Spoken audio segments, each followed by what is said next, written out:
Sa video me no ba be share we be a guy be share mame e WhatsApp. Or send me tutorial na mame how offer so create verified PayPal account. See me the screenshot in the better so but me fade out kind of sensitive information be what screenshot na me dey ato one. And to get screenshot na me dey to na say no kind say o you su UAE and dey create PayPal account. Uni mo bi o UAE wo betimi create PayPal account amount. No what you see na ID card dey verify account na the amount. At the same time so okay guy na say okay no say no ID card na like on one change information be what ID card no so. And I dey be a etia PayPal form ra nti but still I no person won't take risk ni nyina gina but me no mo ba be share information how guy be fast to create the PayPal account on me share. And so me who how ultimate fast to create with verified PayPal account.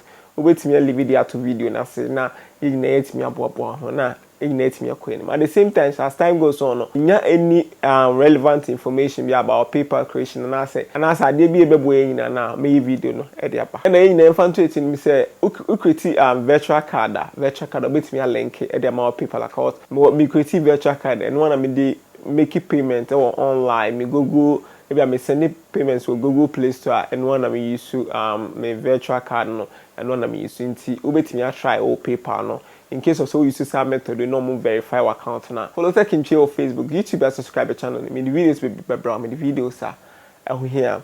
We're gonna have a day. I don't know,